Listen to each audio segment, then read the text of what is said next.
Hello everyone, Nathan again with another TrueTech troubleshooting tutorial. I've got a question that was posted on my blog, TrueTechTroubleshooting.com, concerning expanding tables and how to get a certain effect in the numbering of the table. So I'd like to answer that with a video. This question comes from David. I need for the first row of my table to be A, not 1. The second row needs to be B, and the 27th needs to be AA. The series will end at ZZ. How can I have the row counter cell show the alpha values instead of the numeric? And so there's a pretty simple solution to this, but it takes a little bit of custom coding to do it. And I have a form here that does exactly what I believe David is asking. And so we have a table, and we have expanding and contracting buttons. We have a column that has a row number and then a letter value. And if you click the plus sign, it adds the row, and it's in the right column, instead of a 2, you get a B, C, all the way down. And so I want to show you and David how this is done, but I want to do it in a different way than I've done other videos in the past. In the past, we've basically shown you the end result like this and talked through them, which I'm going to do this time as well. But at the end of this video, I'm going to paste on a video that's about 12 or 13 minutes long of me designing the form from scratch. So for those of you who have in the past had questions about how to create expanding tables, that could be a help to some of you in just from scratch how to start from nothing and get yourself to an expanding table that has the buttons. But let's just do this one. Now we have this table here, we have the expanding buttons, and of course we have the JavaScript behind it. And I'll drag that in here and show you. So this is a script editor, and in the script editor we have here under the click event the add instance function. And we have in this the remove instance function, and we have this variable that gets the row number variable assigned to it by the index of the row. So as the rows are expanding, they're each given an index number by Livecycle, starting with 0 and then going to 1, 2, 3, and on. And so we're just taking that index number, assigning it to a variable, and then when we click the minus button, we're removing that row. Okay, so anyway, that's been in all of our forms in the past, and we've seen that before. Now, how do we get that row number into our field itself? Well, again, this is a row field. Cell 2 is the name of it, but it's a text field, as you can see over here. And so in a text field, you can set a value.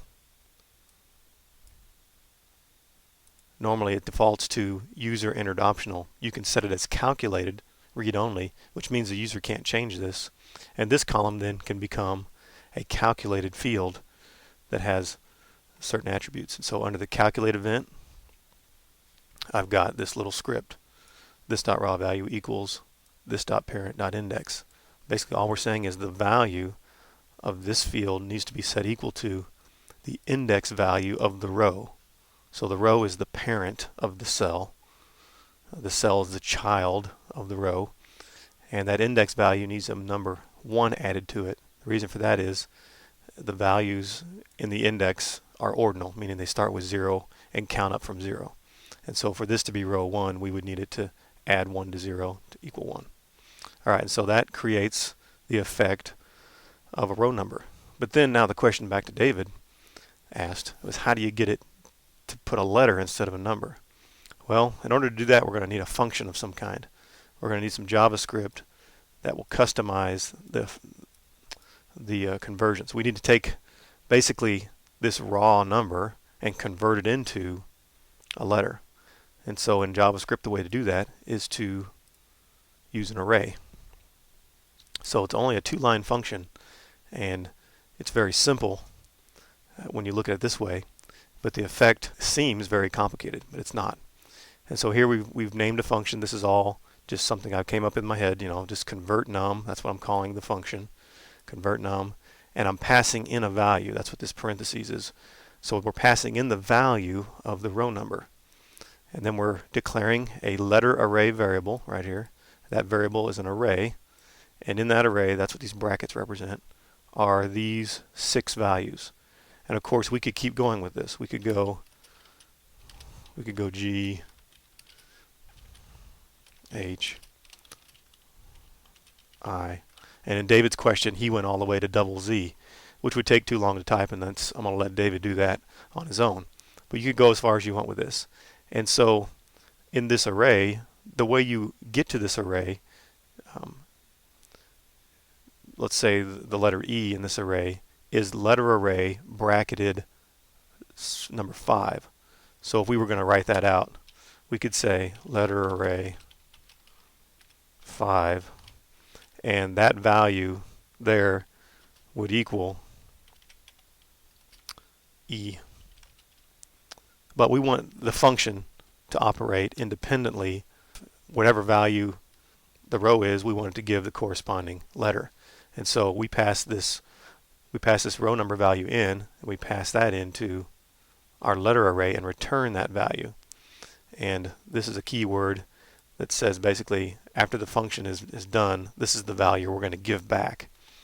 All right. And so to see this operate, we need to go to the calculate event of the letter value column. So here are the calculate event. We're in cell 3, calculate, and we're declaring a variable, row. And the reason I called it row instead of row num is just so I don't have the same variable name over again. That can cause problems in Java, and just want to avoid any kind of duplicating of a variable. So we're assigning the row value. We're not using the +1 because arrays in JavaScript are ordinal, just like the indexes are. And so row 0 would equal A in this case, and so we don't need to add the 1. And so we pass that in to function call. So we're calling the function, and functions is the name of a script object I have. So we're passing that value in. We're calling the particular function inside a function. So functions, this script object could contain many functions. It only contains one here in this example, and the one I want is called convertNum, and I'm passing in row. All right, and so the net effect of this, when we preview it, is the effect we have here. Now let's say that we get past where I declared my array. I think I declared all the way to I. What happens when we get past I? Since I didn't declare anything, then that returns a value of empty. And so in order to get rid of that empty value, I would have to come back to my function, my script editor, and I'd have to keep adding things here, like so. And of course, David's going to have to add all the way to double Z, which is a long way off. So, hope that helps some of you when you're creating your tables, and especially hope it helps David creating his form. Keep submitting questions on YouTube or on the blog, and I'll keep giving you the best answers I can. Thanks very much, and stay tuned on the rest of this video. We'll be building this form from scratch.